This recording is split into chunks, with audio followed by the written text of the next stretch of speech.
Hello friends, നമ്മൾ പഠിക്കുന്നത് nationalisation of ബാങ്ക്സിനെ പറ്റിയാണ് നമ്മൾ പഠിക്കുന്നത്. പഠിക്കുന്നതിന് മുമ്പ് നിങ്ങൾ ആദ്യമായിട്ടാണ് എൻ്റെ ചാനൽ കാണുന്നതെങ്കിൽ ദയവായി ഫ്രീ ആയി സബ്സ്ക്രൈബ് ചെയ്യുക. സബ്സ്ക്രൈബ് ചെയ്ത് നോട്ടിഫിക്കേഷൻ ലഭിക്കാനായിട്ട് തൊട്ടടുത്ത ബെല്ലൈക്കൺ കൂടി ക്ലിക്ക് ചെയ്യുക.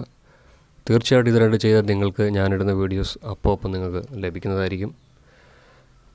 അപ്പോൾ ഇന്നത്തെ ക്ലാസ്സിലേക്ക് കടക്കുക. നമ്മൾ പഠിക്കുന്നത് നാഷണലൈസേഷൻ ഓഫ് ബാങ്ക്സിനെ പറ്റിയാണ് പഠിക്കുന്നത്.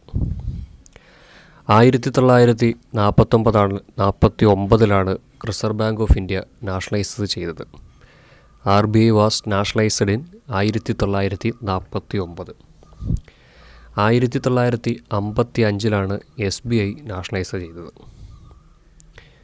അപ്പോൾ ഇതുകൂടാതെ 1969 ജൂലൈ മാസം 19 തീയതി 1969 ജൂലൈ മാസം 19 തീയതി 50 കോടിയിൽ കൂടുതൽ ഡിപ്പോസിറ്റുള്ള 14 ബാങ്കുകൾ അന്ന് നാഷണലൈസ് ചെയ്തു. 14 ബാങ്ക് 50 കോടിയിൽ കൂടുതൽ ഡിപ്പോസിറ്റുള്ള 14 ബാങ്കുകൾ 1969 7 മാസം 19 തീയതി നാഷണലൈസ് ചെയ്തു. ആ 14 ബാങ്കിൻ്റെ പേരാണ് ഞാനിപ്പോൾ പറയാൻ പോകുന്നത്.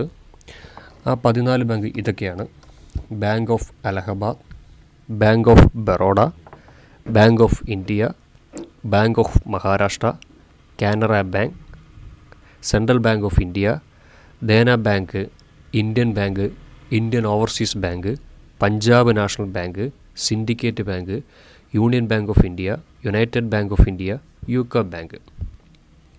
ഇത്രയും ബാങ്കുകളാണ് 14 ബാങ്കുകൾ 1969 നാഷണലൈസ്ഡ് ചെയ്തത്. ആ സമയത്ത് ഇന്ദിരാഗാന്ധി ആയിരുന്നു നമ്മുടെ പ്രൈം മിനിസ്റ്റർ.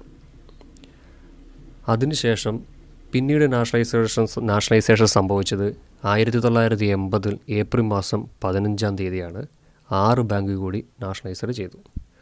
ആ 6 ബാങ്കിൽ ഇതൊക്കെയാണ്: Andhra bank, corporation bank, Punjab and Sindh bank, new bank of India, oriental bank of commerce, the Vijaya bank.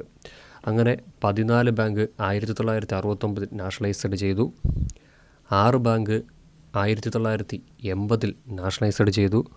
1980 nationalised ചെയ്തപ്പോൾ 200 കോടിയിൽ കൂടുതൽ ഡിപ്പോസിറ്റുള്ള ബാങ്കുകളാണ്. അതായത് demand and liability greater than 200 കോറുള്ള ബാങ്കുകളാണ് അന്ന് നാഷണലൈസ്ഡ് ചെയ്തത്. ഇതൊക്കെയാണ് നാഷണലൈസേഷനെ സംബന്ധിച്ച് പ്രധാനമായിട്ട് സാധാരണ ബാങ്കിൻ്റെ പരീക്ഷയ്ക്ക് ചോദിക്കുന്നത്. അപ്പോൾ എൻ്റെ ചാനൽ ഞാനിടുന്ന വീഡിയോയിൽ എന്തെങ്കിലുമൊക്കെ തെറ്റുണ്ടെങ്കിൽ നിങ്ങൾ തീർച്ചയായിട്ടും ഈ വീഡിയോയുടെ തൊട്ടടി തന്നെ കമൻറ്റ് ചെയ്യണം. തെറ്റുകൾ സംഭവിക്കുന്നുണ്ടെങ്കിൽ കമൻറ്റ് ചെയ്യണം. ഇന്ന പറഞ്ഞിരിക്കുന്ന തെറ്റാണ് എങ്കിൽ മാത്രമേ അതെനിക്ക് തിരുത്താൻ പറ്റത്തുള്ളൂ, ഈ വീഡിയോ കാണുന്നവർക്ക് തിരുത്താൻ പറ്റത്തുള്ളൂ. മാക്സിമം തെറ്റില്ലാതെ ചെയ്യാനായിട്ട് ശ്രമിക്കുന്നതായിരിക്കും. അതുകൊണ്ട് എന്തെങ്കിലുമൊക്കെ തെറ്റ് വീഡിയോയിൽ പറയുന്ന കൂട്ടത്തിൽ വന്നു കഴിഞ്ഞാൽ തീർച്ചയായിട്ടും നിങ്ങൾ കമൻറ്റ് ചെയ്തിരിക്കണം. കമൻറ്റ് ചെയ്തെങ്കിൽ മാത്രമേ ആ തെറ്റ് തിരുത്താൻ പറ്റത്തുള്ളൂ. വീഡിയോ കാണുന്ന മറ്റുള്ളവർക്ക് കൂടി അത് പ്രയോജനം ചെയ്യത്തുള്ളൂ. അപ്പോൾ നിങ്ങൾ എൻ്റെ ചാനൽ സബ്സ്ക്രൈബ് ചെയ്യുക. നമുക്ക് ഒരുമിച്ച് പഠിച്ച് കോപ്പറേറ്റീവ് ഇൻസ്പെക്ടറും കോപ്പറേറ്റീവ് ബാങ്കിലൊക്കെ ജോലി നേടാം. തീർച്ചയായിട്ടും നമ്മൾ വിചാരിച്ചാൽ നടക്കുന്ന കാര്യമുള്ളൂ. എല്ലാവരും നന്നായിട്ട് ശ്രമിക്കുക. വലിയ കാര്യമൊന്നുമില്ല, സിമ്പിളായിട്ട് എഴുതിയെടുക്കാവുന്ന കാര്യങ്ങളൊക്കെ ഉള്ളൂ. അപ്പം താങ്ക് യു.